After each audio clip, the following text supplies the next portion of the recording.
Assalamualaikum warahmatullahi wabarakatuh, teman-teman podcast Portal Media. Hari ini kita balik lagi. Kita bahas banyak hal. Banyak hal. Kita bahas satu hal hari ini. Sudah hadir di studio Portal Media Mas Kukuh. Saya panggilnya MK. Assalamualaikum MK. Waalaikumsalam, selamat malam semua. Selamat malam Pak Sal. Kalau Pak caleg supaya tidak pakai G. Oke. Tidak pakai G. Saya dari kecil caleg tidak pakai G. MK. Jadi saya mau jelaskan dulu MK ini, kalau kita lihat Instagramnya, di situ tertulis apa, fashion antuistik apa sih? Antusias. Apa itu? Hah? Apa itu? Nah, sebenarnya itu kata bukan itu, kayaknya keren itu tahu. Iya paling karena itu kata kau yang temukan. Apa itu? Oh, dia bersinergi sama apa gitu. Iya, ya, kenapa? pokoknya soal fashion. Kenapa kau merasa bahwa kau seorang fashion antuistik? Apa? Antuism. Iya, cocok. Baru pertama kali saya dengar. Tidak merasa, cuman beberapa kalimat-kalimat teman-teman kalau lagi ngobrol apa segala macam merasa tuh saya salah satu orang yang dia kenal atau mereka kenal tuh yang cukup fashionable. Iya betul, saya termasuk. Gitu. Jadi ya kenapa enggak saya nulis gitu. Oh. Koleksi sepatu sekarang berapa? Banyak. Waktu kemarin di daerah itu banyak yang udah mulai pensiun, jadi berkurang 4 tahun. Tahun 2023 itu berkurang 4 dari terakhir ngitung sama termasuk sepatu pesta itu 47 pasang. 47 pasang aku punya sepatu ini. Alhamdulillah. Itu dengan beberapa yang saya kasih termasuk. Iya, termasuk ya. Terima kasih ya. Nah, range harganya itu sepatumu itu. Oh, range harga. Range harga dari yang paling murah. Yang paling murah. Iya. Saya pernah beli sepatu itu 150.000. Paling murah itu. Iya. Sama sepatuku mahal, tapi itu posisinya nggak beli sendiri, dikasih orang. Iya. Itu kalau harganya sekarang tuh 17 juta. Allah. Tapi nggak beli sendiri. Gini paling caraku. Kalau kau lihat sepatu, apa pertama kau lihat? Jadi saya tuh pernah ngomong, ya minimal ngomong sama diri sendiri, itu sepatu kayak narkoba untuk junkie. Iya. Buat saya. Iya. Jadi kalau misalnya orang-orang yang habis rehab dari narkoba, terus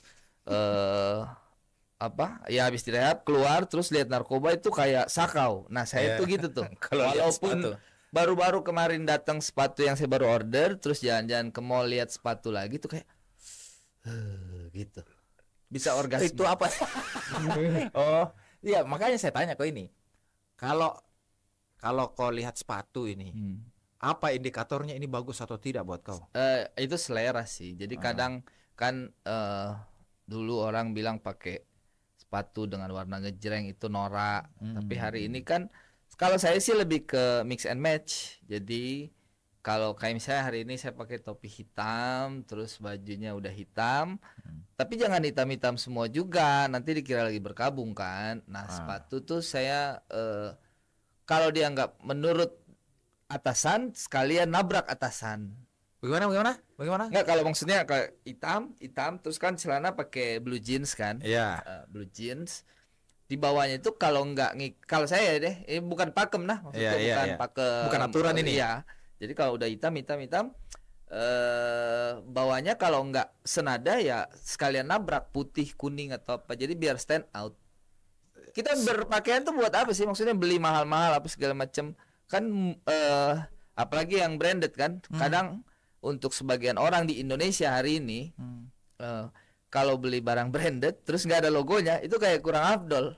Kan nggak dapat pengakuan. Iya betul. Nggak mungkin dilihat labelnya kan? Ngapain beli mahal-mahal tuh kalau tidak ditahu bilang itu punya itu brand yang bagus, itu brand yang terkenal. Tapi ternyata ada brand-brand mahal yang nggak menonjolkan brandnya di bajunya. Ada. Ada banyak. Apa gunanya kalau begitu? Karena untuk orang itu dirinya lebih bernilai dari sebuah brand itu kan.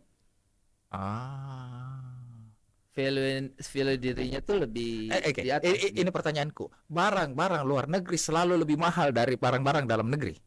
Ya juga. Nggak Barang juga. luar negeri ya, bukan Iya, bukan iya, brandnya bukan. kan? Iya, bukan. Tidak selalu. Enggak selalu. Apa paling apa yang kira-kira, bukan apa yang kira-kira, apa brand-brand dalam negeri yang menurutmu dia sudah bisa bersaing dengan brand-brand luar negeri? Sekalian ini saya informasikan, siapa tahu ada yang mau jadi sponsor di podcast kita karena brandnya disebut-sebut, silahkan. Oh. Kalau brand ini enggak mesti brand cowok kan? Enggak mesti. Nggak mesti. Enggak mesti. Kalau menurutku yang saya lihat sekali improve-nya tuh di brand hijab terutama ada brand namanya Buttonscraft. Buttonscraft. Iya, itu yang tadinya saya ingat sekali saya pernah beliin istriku tuh apa namanya? Itu jilbab. Waktu itu masih harga 198.000 di Karebo Siling. Baru-baru saya beliin mama mertua udah 450.000. Itu harga paling murah yang ada di situ. Terus udah punya toko di Transmall. Terus udah multi apparel. Apparel tuh maksudnya nggak hanya jilbab. Jadi dia udah ada sweater, udah ada tas, udah ada parfum, udah ada pin. Iya. Jadi udah multi apparel. Kan banyak brand tuh lahir misalnya dari sepatu. Iya. Tapi akhirnya bikin kaos. Adidas misalnya ya. Ya gitu. Jadi sebenarnya itu brand tuh kadang memang dia punya identitas di sepatu, tapi kan sepatu nggak selalu bisa nge-branding si brand itu. Jadi dia harus bikin baju yang bisa ngejembrengin logonya lebih besar daripada yang ada di sepatu gitu. Oh, jadi apa namanya tadi? Buttonscraft. Buttonscraft. Iya. Hijab. Itu berawal dari hijab. Jadi itu sekarang gini, Improve gitu maksudku. paling improve yang menurut pengamatanmu ya. Iya. Itu hijab itu. Iya. Kalau brand-brand sepatu kan katanya di lokal juga ada tuh. Lokal Banyak, Sulsel cuman- maksudnya Makassar. Oh, kalau itu justru minta maaf sekali saya tidak terlalu ngikutin kalau yang brand dari Sulsel atau Makassar. Oh, kalau brand sepatu yang ya dalam negeri mau paling yang let's say misalnya kayaknya ini potensial deh. Atau begini paling pertanyaanku, brand-brand dalam negeri yang kau punya sekarang apa aja? Dalam negeri. Iya. Kan Saya kalau saya yang saya taunya Bata. saya punya lupa lagi brandnya tuh apa. Tapi ada brand sepatu punyaku Dalam negeri. dalam negeri. Tapi bukan Kompas atau Ventela. Kompas Ventela itu yang untuk anak-anak culture hari ini tuh paling diobrolin. Istilahmu ini ku, anak-anak culture. Jadi gimana ya saya menjelaskannya? Anak-anak culture. Apa namanya, tulis di komen biar saudara calo Ya ini sudah. bisa Tulis di komen anak-anak culture maksudnya apa? kalau anak-anak budaya skena maksudnya. tahu, anak-anak skena. Satu kali kena begitu maksudnya. Kena. Enggak, Bukan, jadi apa? skena itu kan sebenarnya bahasa Inggris yang disadur. Skena itu dari scene. Jadi dulu ada scene pop, scene rock kalau untuk musik. Ya, Nah, ya. Aliran gitu ya. diturunkan karena apa namanya, dicari bahasa Indonesianya jadinya skena. Akhirnya untuk mempopulerkan bahwa skena adalah scene adalah skena. Jadi sekarang disebut anak-anak skena ini, skena itu, aliran lah kayak Iya. something like that lah. Aliran. Iya. Skena. Ya lanjut dulu. Cuman kan kalau aliran tuh lebih kayak ya kayak aliran air. agama ini ya kan. Jadi enggak. Tunggu dulu. Ada zaman, seingatku ini ya, seingatku saya juga tidak terlalu paham fashion sih. Seingatku ini ada zaman di Makassar tuh menjamur di toko-toko baju, apa namanya? Distro. Iya. Dan kayaknya sekarang distro besar yang bertahan. Tahun berapa ya? Tahun 10 tahun, 15 tahun yang 20 lalu, tahun 20 tahun lalu. Ya. Iya. Itu pengaruh apa itu? Berkembangnya. Ah. Berkembangnya itu sebenarnya kalau itu dimulai dari Bandung sebenarnya. Anak-anak Bandung. Iya, jadi dimulai dari kisaran 95-96 di Bandungnya sana. Waduh, jauh Iya. dari kita ya. Iya. Iya. Iya, karena kan perkembangan internet dan teknologi enggak seperti sekarang. Iya, iya, iya. Iya kan? Iya, betul. Jadi mereka itu memulai pergerakan dari DIY, do it yourself gitu karena keterbatasan uang di anak-anak kos itu. Dan kenapa mulainya di Bandung? Karena di Bandung tuh lingkungannya menunjang untuk industri garment. Kan banyak pabrik garment di sekitar Jawa Barat, Garut dan lain-lain. Nah, limbah dalam tanda kutip itu bisa dibeli kiloan amat teman-teman pelaku DIY itu. Jadi berawal dari kiloan, jadi nggak mesti harus mass production gitu. Oh, Jadi bikin satu-satu gitu kilo ya. tuh beli kaos 1 kilo bisa jadi 3 piece. Nah itu dijual. Itu yang sekarang lagi marak juga itu yang kaos 100.000 3. Oh itu justru yang mass produknya, maksudnya dia lebih ke memalsukan barang-barang yang Oh. terkenal, dibikin oleh cukong besar. Ini yang laku bikin. Tapi itu baju distro tuh mahal kan? Hari ini udah setauku sih 180-an, 150. Iya, mahal ya. kan itu maksud saya ya. Mahal kan relatif, Pak. Iya, iya. Kalau bandingin sama kaos Gucci kan Gucci bisa 35 juta satu kaos. Terus kalau dengan ngomong 180.000 mahal. Iya, iya, iya, iya, iya, iya, iya. Nggak, sekarang memang anak-anak muda sekarang atau pemerhati fashion sekarang memang belinya distro. Enggak. Nggak. Di mana kita? Udah banyak macam platform kan Iya. ada online justru kayaknya menurutku ya ini bukan riset dan bukan baca data juga, cuman menurutku lebih banyak online Lebih banyak online. karena trust terhadap toko-toko online udah tinggi kan. Jadi setiap brand distro sekalipun yang kita sebut dulu itu Tunggu loh, perjelas dulu. Nah, distro tuh toko baju kan? nggak selalu. Iya, toko baju, toko. Distro kan itu dari distribution outlet, bro. Oh. Jadi dia nggak ada bedanya sebenarnya sama Matahari. Matahari, betul. Cuman dia lebih kecil gitu Iya. ya, lebih. Matahari, Metro itu udah dibilang department store Store. kan. Cuman sifatnya Matahari kan secara umum nggak punya produk. Distro itu nggak punya produk. Distro tuh udah punya Nggak produk. punya produk. Jadi saya punya brand, nggak punya toko. Heeh. Kau punya toko, kau punya distro, Iya, saya iya. titip di tempat. Tapi kan ada juga distro yang punya brand kan? Akhirnya. Oh, pada akhirnya ada. Iya, tapi ada distro yang besar dari ngejualin barangnya orang. Oh. Sepengetahuanku kau juga melanglang buana di bisnis distroku.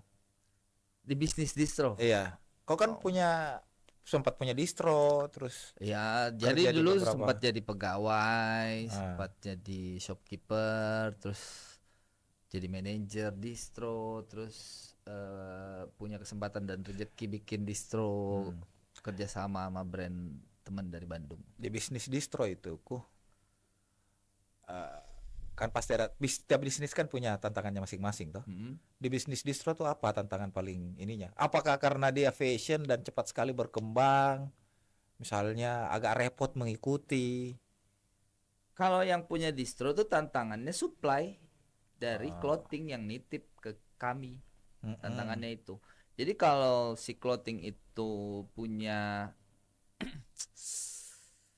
bagus visinya tuh melihat gejolak zaman kan, Iya. cepat sekali berubah. Toh apalagi sekarang kalau ngomong 10 atau 20 tahun lalu mungkin agak lambat. Agak lambat. Ini kan kenapa cepat? Karena apa yang terjadi di New York, di Moskow, di London hari Langsung ini, ketahuan nih. Langsung ketahuan. Jadi Iya. kita kalau nggak ngelakuin itu bisa merasa ketinggalan. Iya. Nah, jadi kalau misalnya langsung dilakukan, kalau kita nggak pandai-pandai melihat tanda-tanda zaman, jadinya ketinggalan. Kalau dulu kan beli majalah dikirim, Iya, iya, itu iya, kan iya. Iya, text iya, time gitu kan. Jadi Iya, akhirnya lambat. Padahal ya di sana mah terjadi aja apa-apa. Yang menentukan ini lagi tren atau tidak siapa? Kan maksudku begini kok. Dulu selera musik kita kan sangat ditentukan oleh perusahaan rekaman nih ceritanya. Dulu saya ingat yang menjejali Iya, kita, iya, kan. misalnya kalau tema-tema Melayu. iya, misalnya ada kan 1 tahun itu Ada. tema, terus 1 tahun lagi kita tema-tema ska, punk. Iya, iya. Terus misalnya nih misalnya band Gigi lagi keluar album, Semua tuh bicara itu, televisi, radio, majalah pasti bicara bicara album barunya Gigi itu misalnya tuh. Nah, kan selera akhirnya ditentukan oleh beberapa orang, maksudku. Iya. Sekelompok orang dulu ya, dulu. Iya.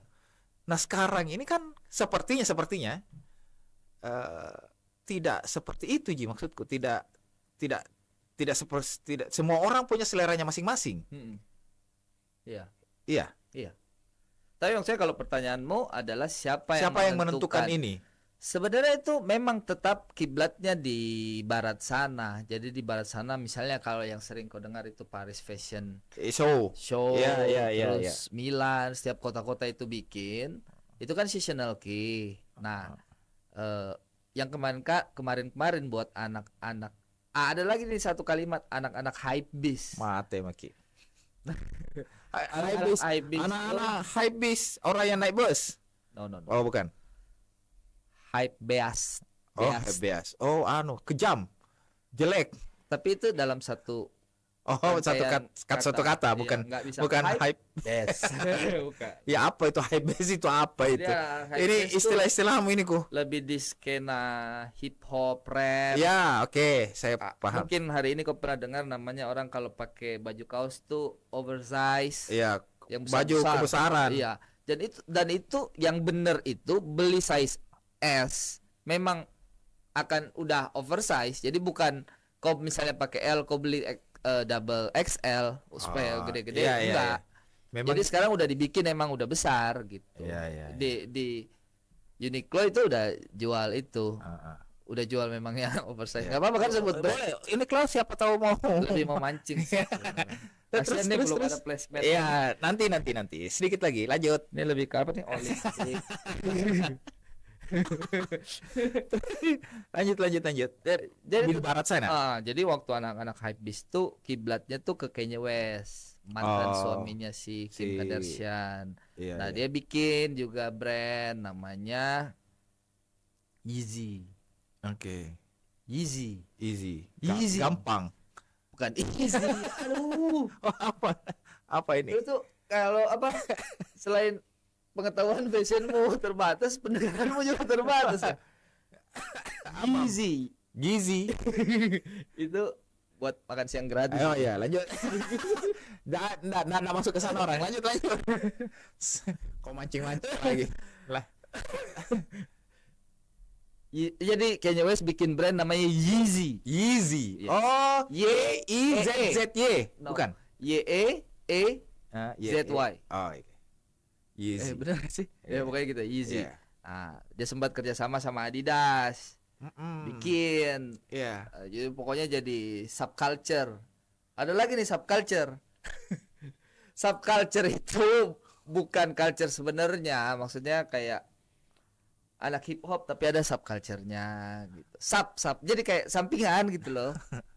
Turunan. Iya turunan. Iya, turunan. sub. Iya, makanan. Iya. Nah, tapi kan kalau misalnya begini, kayaknya kau pernah jelaskan sama saya ini, Kanye West bikin brand kerjasama dengan Adidas. Kan sudah pernah terjadi misalnya Jordan kerjasama dengan Adidas juga kalau nggak salah. Nike misalnya. Itu sering terjadi di dunia fashion, Dik. Sering terjadi karena satu sama lain membutuhkan simbiosis mutualisme. Misal contoh nih, kalau pernah dengar brand TNF, The North Face. North Face ya. Itu brand outdoor. Oke. Berarti kalau kita tarik ke Makassar, kita akan melihat itu akan dipakai oleh anak gunung-gunung. Iya. Toh? Atau yang anak utara. Enggak juga, toh. Maksudnya orang yang jadi luxury brandnya itu yang biasa pakai Alpine, Eiger, Ya. berharap bisa beli TNF. Karena kaosnya TNF, kaosnya doang itu harganya 800.000. Allah. Nah, jadi luxury brandnya itu. Luxury brandnya itu. Ya jadi kayak Tuhannya brand-brand yang outdoor ini ya. Iya. Oh. Kan kalau kita pikir, brand outdoor. Iya. Toh, maksudnya kayaknya kita menyamaratakan gitu, sama Iya, dengan Eiger ini bla bla bla, atau yang brand lokal misalnya, walaupun Eiger itu nggak jelek. Toh? Iya. Terus dia collab sama Gucci, bro. Si North Face Iya, ini. yang notabene pasti orang-orang luxury class kan yang pakai itu. Begini paling pertanyaanku, ada barangnya Gucci yang jelek? Jelek tuh apa? Yang Kan kalau ngomong model selera, bro. Yang istilahnya Givenchy pernah ngeluarin baju robek-robek. Nah kalau baju robek-robek dari toko kau bilang jelek, ya jelek itu. Cuman itu fashion. semakin kesini semakin saya tidak paham. Nah bukan, maksudku begini seberpengaruh ini kah brand terhadap keinginan orang untuk beli barangnya? Seberpengaruh ini kah? Artinya begini, ketika baju robek-robek dikeluarkan oleh brand tertentu, itu lebih laku daripada baju yang, let's say misalnya kau kenakan ini baju yang biasa-biasa saja. Statement tuh, social statement. Social statement. Apa sih yang orang perlukan? Sampai keluar barang palsu. Ya betul. Karena orang butuh pengakuan, bro. Betul. Iya. Betul. Itu aja sih. Jadi ujungnya fashion tuh sebenarnya itu ya. Pengakuan. That's why Elon Musk, Mark Zuckerberg yang selalu diomongin orang, itu Mark Zuckerberg banyak uangnya. Orang terkaya di dunia bahkan tidak pernah lepas dari 5 besar. Ya. 5-10 tahun belakangan pakainya baju polos. Ya. Karena tidak butuh pengakuan. Yang butuh pengakuan itu saya. Ya. Masih kadang ini bener gak sih pinjol apa enggak? Iya. Gitu. Betul. That's why itu kenapa mereka, karena kayak apalagi saya mau capai. Ya mereka tidak pakai barang branded karena dia lebih besar daripada brandnya. Itu. Sedangkan kita ini masih butuh pengakuan sosial ya. Iya. Yang cilakanya setelah dia beli pontang-panting beli, tidak ada yang ngakuin. Iya. Iya betul itu. Bahkan kalau misalnya pun saya ketemu orang pun sadar tidak sadar kan kita menilai dia dari apa yang dia pakai, rapih tidaknya, dia pakai sepatu kah. Kenapa beberapa perempuan tuh ngeluarin cincin berliannya yang paling besar karatnya, yang paling mahal pernah dibelikan sama pasangannya di saat kawinan, nggak ke pasar, bukan karena takut hilang, karena di kawinan dia akan menemukan banyak orang. Iya. Nah, kan di pasar juga ketemu banyak orang kok. Iya, tapi kan nggak merhatiin apa yang dipakai kalau ke pasar, apa yang kau mau beli. Iya. Gitu. Jadi dia butuh validasi dari orang-orang yang ada di kawinan itu. Seberpengaruh itulah brand itu ya. Iya. Karena kalau ini menarik. Ada hubungannya sama Rocky Gerung. Orang ini Akbar Faisal nih karena ini presentasi pakai PowerPoint. Karena orang yang presentasi pakai PowerPoint itu biasanya nggak punya poin. Iya. Saya nggak mau bilang orang yang pakai brand nggak punya, tidak punya brand sebenarnya. Gitu. Kau tidak mau bilang tapi itulah kurang lebih itu ya. Iya. Orang yang pakai brand. Jadi sebenarnya dia memantapkan. Ini brand. Ada yang pernah jadi saya posting di storyku karena saya melihat ada sesuatu yang lucu di TikTok. Itu orang dia bilang itu orang yang beli iPhone 13 ke atas tuh jelek beda. Kenapa? Nggak ada kamera depannya. Kenapa bisa? Iya karena fotonya selalu. Iya. Ternyata itu validasi kalau mau ditahu. Iya betul. Ada beda bobanya itu HP-nya. Betul. Oke, ini saya tanya saya tanya pendapatmu. Ini positif negatif fenomena ini? Fenomena apakah istilahnya ini? Flexing ya? Iya. Istilahnya. Menurutku toh. Menurutmu saja ini ya? Ini positif negatif? Jadi dua sisi mata uang, kayak pisau gitu. Kalau diambil positifnya ya minimal orang akan kerja lebih keras tuh untuk mencapai itu tuh. Untuk beli itu barang. Iya loh. Nggak apa-apa aja berarti. Toh asal in the good way kerjanya, bukan malah jadi begal apa segala macam. Tapi sisi negatifnya kasihan jadinya jadi tujuannya tuh rendah, nggak tinggi. Iya. Karena misalnya kalau kita ngomong Mark Zuckerberg, dia bikin Facebook tuh bukan karena butuh validasi, tapi memang mau ceritanya kalau di filmnya tuh dia mau bantu apakah itu reunian lah, apa begitu tuh. Jadi untuk tujuan menghubungkan orang jadi gitu ya. tujuannya bukan mau menjadi orang hebat. Oke. Kau pernah jelaskan sama saya ini betapa berpengaruhnya juga fashion dari pengaruhnya itu dari artis-artis. Kau pernah jelaskan sama saya tentang Ariel Noah. Dia pakai jaket apakah itu yang kau jelaskan sama saya? Oh iya. Kau pernah jelaskan itu. Saya pernah beli itu terus orang nggak nyebut brandnya, orang bilang itu sweater Ariel Noah. Ariel Noah. Iya. Begitu. Memang pengaruh ya. Kalau yang Influence punya ya. fanbase besar kan, jadi akhirnya terasosiasi Ki. Iya. Hmm. Ya kalau sekarang hari ini orang pakai biru muda kan disebutnya siapa? Iya kan? Iya, jangan ke sana. Ya, maksudku Jangan jadinya kau suka begitu. sekali mancing-mancingku. Kan banyak fansnya, 44 Iya. sampai 45%. Jangan ke sana. Bukan tempatnya. Sabar. Enggak, maksudnya ini ngomong asosiasi. Iya, iya, Ariel Noah pakai yang apa saja enggak tahu sebutannya dibilang. Kalau mau masuk ke sana nih, para tim sukses atau para pemikir di tim sukses, kita bicara politik ini kan, itu kan sepertinya betul-betul memikirkan Brand- apa yang brand dikenakan. identity. Iya, Itu apa yang disebutnya dikenakan, brand terutama di identity. debat-debat ini kan, kalau kita perhatikan itu, ada yang pakai Naruto, ada yang pakai kalau Ganjar tuh ya Jaket bomber. jaket bomber dan segala macam. Itu apakah sedang mereka lakukan? Apakah Itu tadi saya bilang brand identity biar mengidentitaskan aja kalau kami tuh begini, kami tuh begini.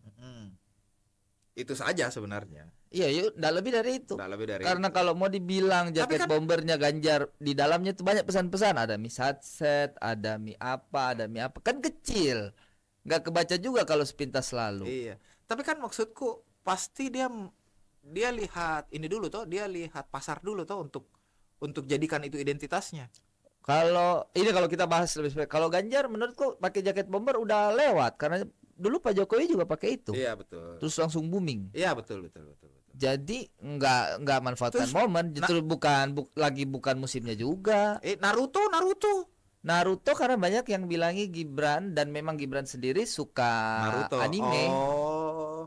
Jadi Gibran. bukan let's say bilang dia mau supaya pengikutnya pakai itu juga. Enggak, kalau menurutku enggak ya. Kalau menurutku ya. Iya, dilihat dari kacamata penggemar fashion ini. Iya. Oke, Kembali. dari 3 calon Ya. presiden kita, yang mana secara fashion sehari-hari nih ya, tidak hanya dalam debat ini misalnya, yang paling fashionable. Yang paling fashionable. Pertama saya sebut dulu yang pasangan nomor 1 dulu lah. Maksudku ini kita nilai saja Iya, satu, oke, jangan oke. yang mana toh. Iya, oke. Jadi kayak terlalu resmi. Saya sendiri enggak suka dengan fashion begitu, kayak apa? Normatif sekali pakaiannya begitu dia. Iya, gitu. Pakai entah kalau pakai jas atau kalau Pak Anies tuh misalnya di apa nama acara yang tabrak Anies ya? Desak. Desak Anies tuh memang pakai kemeja doang digulung, tapi tetap masih kelihatan kayak dosen gitu. Jadi kayak menurutku saya tidak suka fashion yang formal-formal gitu. Nah, termasuk Caimin juga kurang lebih seperti itu. Iya. Kalau di pasangan nomor 2 tuh boringnya karena ya mau gimana lagi, warna mereka udah memilih warna itu kan. Saya melihatnya saya tidak lagi mendiskreditkan. Iya. Tapi jangan bisa bilang deh. Kayak apa ya, mengasosiasikan terhadap sesuatu yang menurutku boring aja. Kalau pasangan nomor 3 kan memang dia dinamis, berubah-berubah terus, tapi kalau misalnya kayak turun fashionnya ini ya, iya, kita kalau bicara kayak fashionnya. turun ke lapangan itu kan Pak Ganjar, Pak Mahfud pakai kemeja putih tapi dengan tulisan satset atau jaket. Jadi maksudku kayak kayak kita di keseharian tuh bagaimana sih? Gitu. Jadi kayak lebih deket. Tapi bukannya artinya begini, bukannya dia sedang membranding diri dengan begitu, bahwa Kan tadi pertanyaannya mana lebih ini. iya. Berarti Persoalan brandingnya dapat apa enggak kan hal lain. iya. Gitu. Oh, oke. Tapi secara fashionable menurutmu Pak Ganjar lah yang karena dinamis gitu, terus Mahfud dekat enggak sama juga ya? saya ya. Mahfud enggak juga ya? Kan Pak Mahfud akhirnya mengikuti gimana Oh. timnya, suruh Pak kayaknya bagus Kayak begini, pakai Pak. jaket Iya. bomber, pakai Tapi jaket Pak bomber. Mahfud sebelum kontestasi kan itu udah keren kacamatanya tuh. Oh ya. Nggak kayak kacamatamu. Dia Iya. kayak Iya iya iya. brand Oakley itu yang keren ke belakang, ternyata itu produk Indonesia yang untuk dibuat untuk industri militer Indonesia. Nah, bicara Indonesia. Menurutmu ini fashion Indonesia tuh mampu nggak bersaing? Mampu lah. Mampu ya. Iya. Sekarang kita nggak, yang tidak ada di Indonesia apa? Ya nggak ngerti kalau fashionku. Jadi saya pernah ke tempat bikinnya celana jeans brand Indonesia yang menurutku paling mahal di masanya di tahun 2009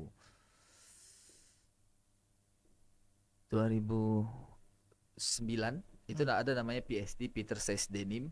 Saya sampai ke pabriknya tuh karena betul-betul, karena saya sempat jadi authorized dealernya untuk Sulsel. Saya sampai cerita, saya bilang saya membandingkan waktu itu brand Indonesia udah bisa jual harga 800.000 untuk denim, toh.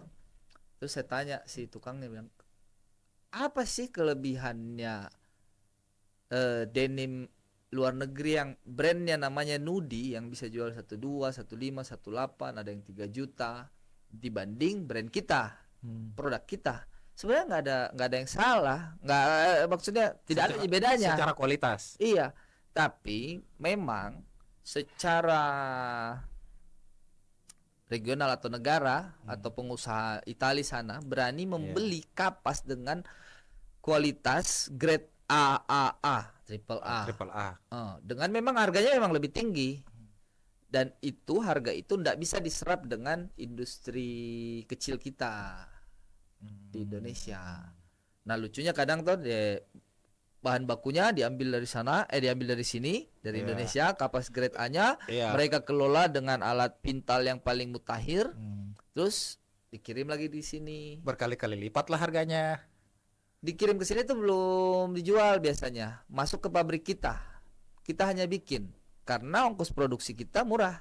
Jadi di sana jadiin ini dulu, dijadiin kain, lembaran, kita disuruh jahit, terus balik lagi di sana dikasih brand, karena brandnya Nudi dari Itali dengan kapas paling baik, harganya berkali-kali lipat.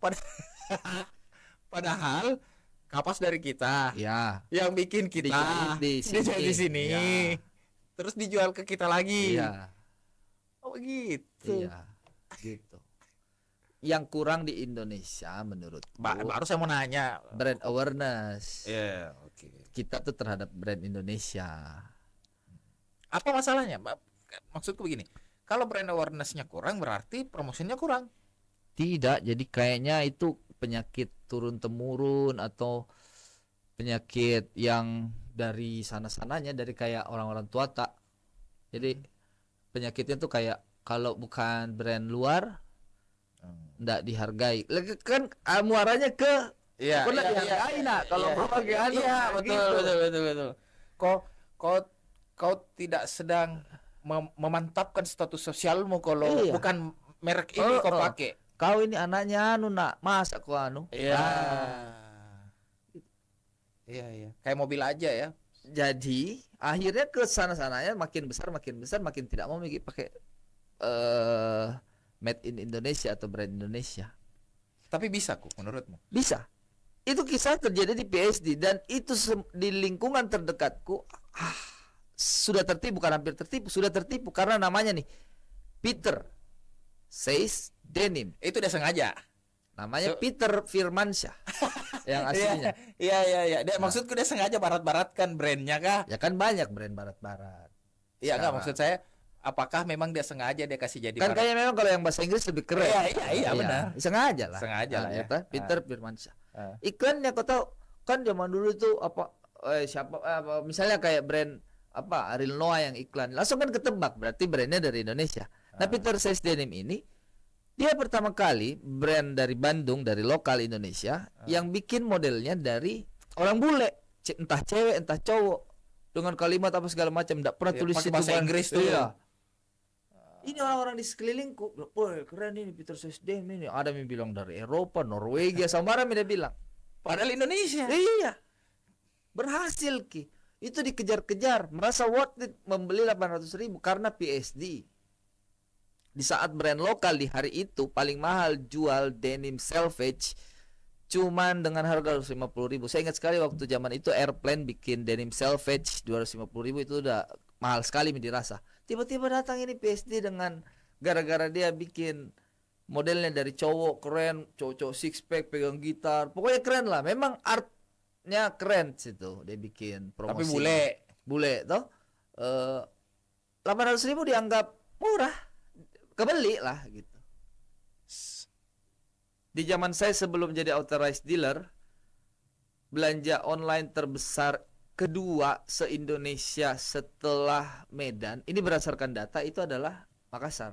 Makanya saya berani menjadi authorized dealer. Maksudnya orang belanja online tanpa pegang barangnya berani belanja, apalagi kalau ada offline. Fashion ya ini ya. Iya. Bisakah saya menarik kesimpulan bahwa anak-anak Makassar fashionable, Ji? Fashionable Ji. Karena tidak ada barrier terhadap kemampuan dia melihat fashion terkini kalau dia mau. Ya. Jadi itu banyak juga toko-toko ini, toko-toko barang-barang hypebeast. Apa? di Trans ada kayak misalnya bukan dapat yang Adidas standar cela maksudku begitu ya. Jadi kayak Foot Locker itu kadang Adidas ngeluarin misalnya special edition ada di situ.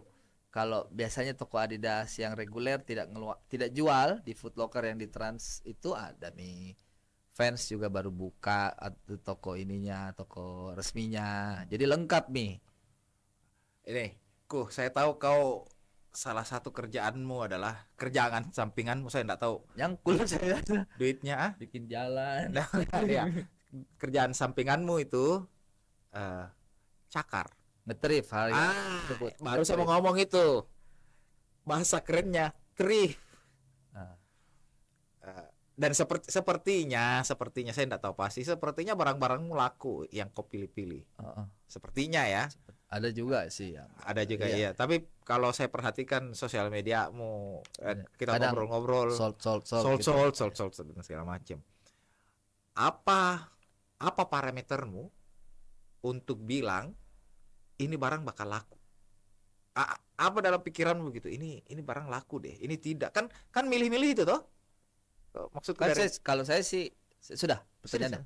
Jadi kalau saya sih simple aja. Jadi saya ngambil barang tuh minimal saya dulu suka. Masa saya mau tawari orang, saya jejeli orang kalau saya sendiri tidak suka. Tapi kan kau kan tidak sedang melihat seleramu, kau sedang melihat selera orang yang kau mau tempati jualan, maksudku. Iya, karena tidak sedikit orang pernah bilang ke saya seleramu bagus. Bukan, kalau selera bagus itu banyak, tapi pernah bilang kayak gini, kau apapun kau pakai pasti bagus gitu jatuhnya, tapi belum tentu di kita. Iya betul. Dia kalau lagi ngomong gitu, toh, tapi dia tetap jiwa barangku.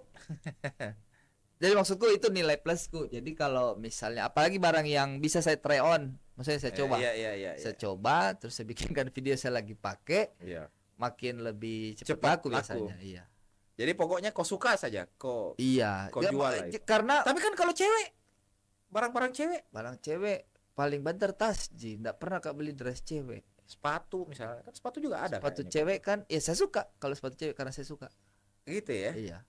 Kau suka lihat cewek begitu? Karena kalau saya melihat cewek di luar mukanya, di luar karena mukanya, misalnya kalau secara fisik, saya tuh pasti lihat selalu kakinya, pakai sepatu apa enggak, kalau pakai sepatunya apa, keren apa enggak, nggak tahu kenapa.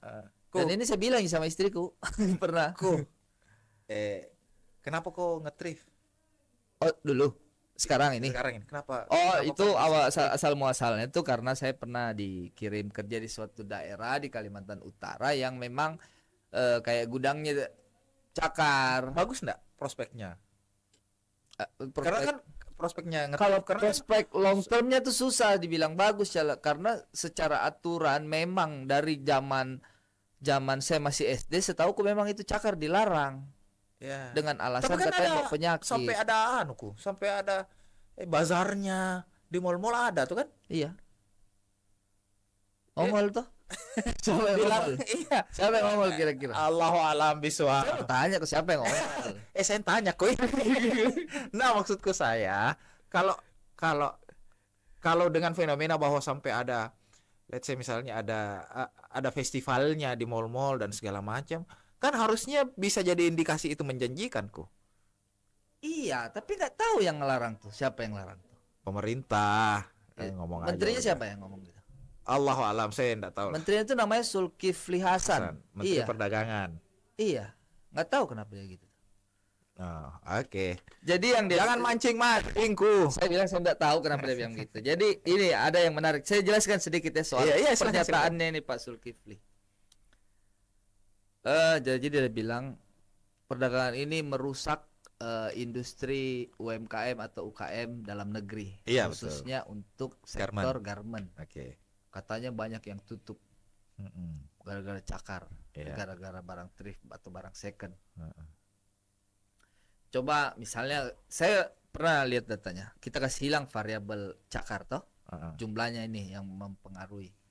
Tapi kita munculkan variabel barang yang ada di Shopee. Pernah lihat enggak harga batik harganya 13.000 di Shopee? Ada, dan itu made in Cina. Kalau mengganggu, itu yang paling mengganggu. Barang baru tidak ada keraguan kita beli karena barang baru. Berarti yang mengganggu barang-barang mass product yang masuknya memang berlebihan yang dari Cina. Itu yang paling mengganggu. Bagaimana Kodong itu pengrajin batik.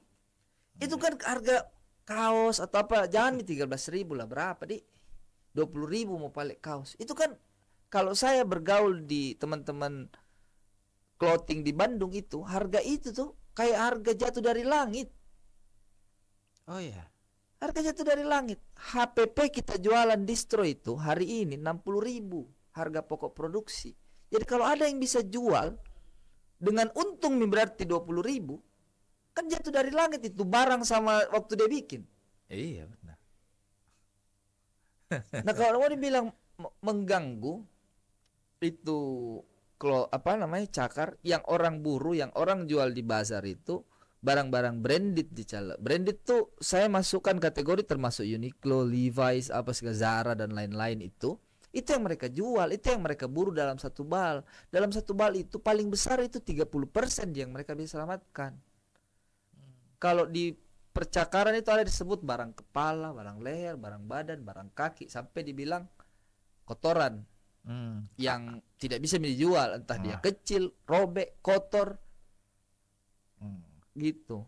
Nah, 30% jadi yang punya kekuatan dijual. Ekonomi. Barang kepalanya itu misalnya kalau dalam bal kaos misalnya ya untung-untung dapat misalnya Balenciaga kah, Stone Island kah, Gucci kah, gitu. Itu bisa lebih tinggi harganya. Buat orang-orang yang ya let's say kelas-kelasmu lah. Kau bisa nebak ini barang second atau tidak?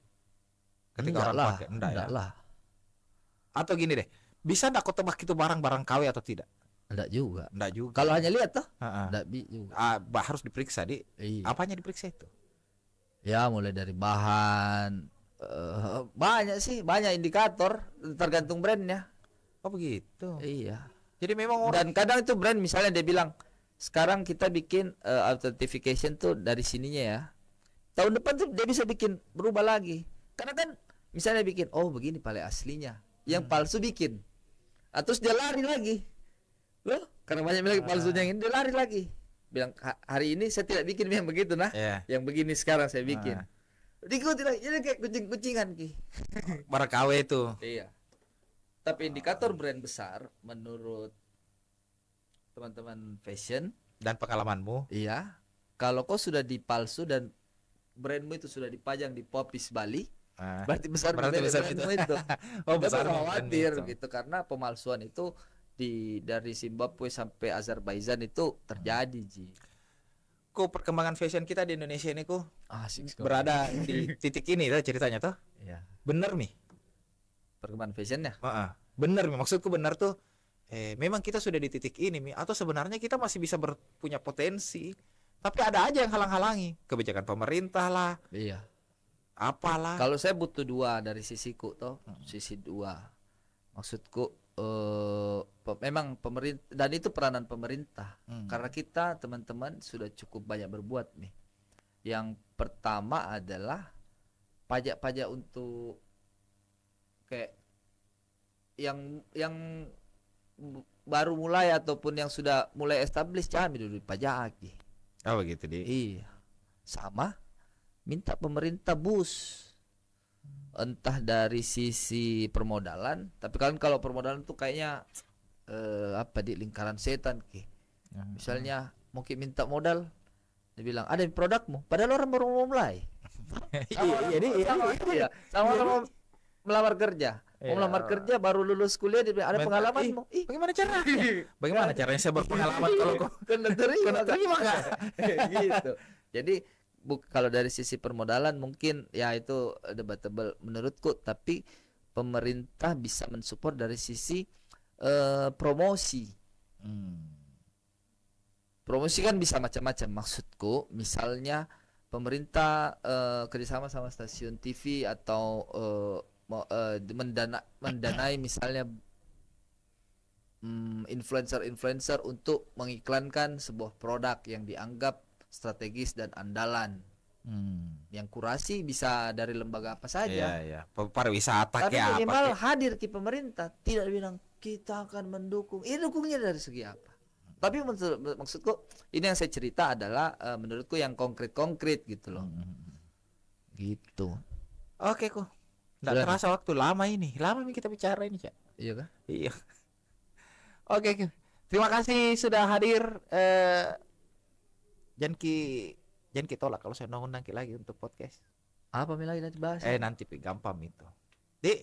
Terima kasih teman-teman podcast Portal Media. Insyaallah. Terima kasih Portal Media udah undang. Terima kasih MK Stereo Adi. MK itu Mas Kuku, jadi sebutan sayangnya caleg buat saya. Terima kasih. Oke. Billahi taufiq wal hidayah. Assalamualaikum warahmatullahi wabarakatuh. Waalaikumsalam warahmatullahi wabarakatuh.